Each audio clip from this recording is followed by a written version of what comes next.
kàlígé ìsídìkìrúkà. àwọn wà sí rí. yẹ̀sìkìlì kùlùbà.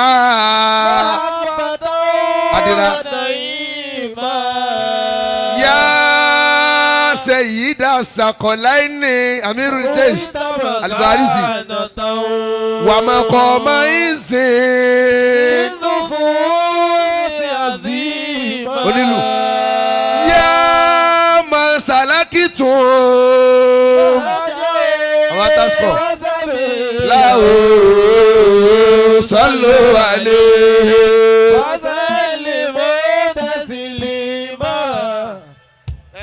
sọlọ àlẹ ìwọ olómele malu kókókóló malu kókókóló olómele malu kókókóló. oya onílù gángan gángan lu oya.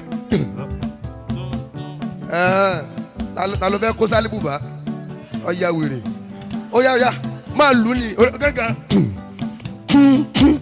oya. ó ní kó bá mi sọ ti débẹ̀ yé sọlọ alẹ́. wàsálì mú tẹ̀sílì. oya kórìn lẹ̀ sọlọ alẹ́. wàsálì mú tẹ̀sílì. alákàlígé ìsídìkìrúkà. habibi lamu yazal. yẹ̀sìkìlì kùlùbà. abada wa naima. yàsẹ̀ yìí dá. wàmọ̀kọ̀ máa ń sìn. sẹ́yìdì. yá masalakitun. wọ́n sẹ́mi. yé sọ̀lú alẹ́. alal Mustafa. inna sọ́la. yé amánu minallah. tó bá rí bẹ́ẹ̀.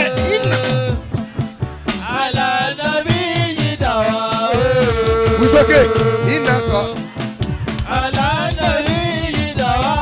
Oya wisoke ina sọla. Alanabi yidawa. Ina sọ. Alanabi Ó sọ̀rọ̀ ni. Ina sọ. Alanabi Anabi. Ina. Alanabi yidawa. Ina sọla. Alanabi Sauti o. Ina sọla. Alanabi yidawa. Tó ṣe fèlè jàrọ́. Yakunu sakiba. Kọ̀dí kan lára òkà. Bàbá wà sí ní mufti. Bàbá mi jàgúwà sálò àlè.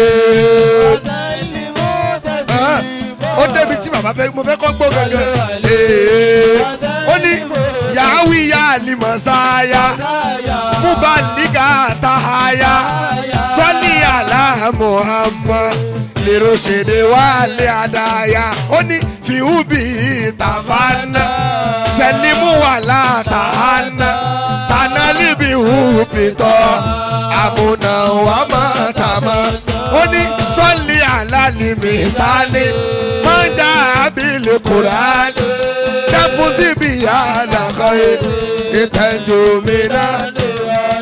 Ó ní Muhammadu ni Mukhtari. Amúrò mi náà lè Gàfárì.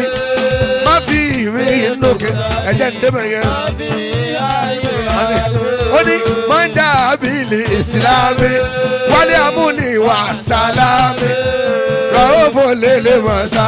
Kíni rọ̀ èèmù lélẹ̀. Ó ní wáṣàlá náà sòro. Sáwàlá náà sòfò. Alámà náà lé a. Bàbá wa lè ka ìrọ̀ fìdí. Ó ní yá àṣà náà lè àkàlákì. Sálẹ̀ àfúwì wà lè ìṣfáàkì. Fàátà lílíà. Bákèézò wà lè lè mọ̀ṣá. Ó ní yá sẹ̀yìdá sàdáàtì. Mújìmí náà lè àfáàtì. Fàátà síkà sáàtì wà náà kò ṣe. Ó ní balẹ̀ àbíyá lè kéré. Akọ́là ó mọ̀kọ́. Atala òbóye mọ́mú ya kọ̀ ìrọ̀mọ́ kódà ya Mustapha sẹ́yìn yé anabi Muhammadu eyakuri meyiladabe ya èyí kò mè dáradá yé mi kò lè ya kò lè tó bá rí bẹ́ẹ̀ iná sọ̀láta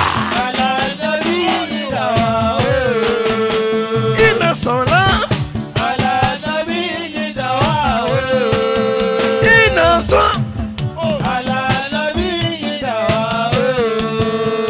iná sọ̀láta kò sí fìlì jàrọ́ kọ́dí kọ́ lára ògà sálò alẹ́ sálò alẹ́ Allahumma salli sallimu ala Muhammad.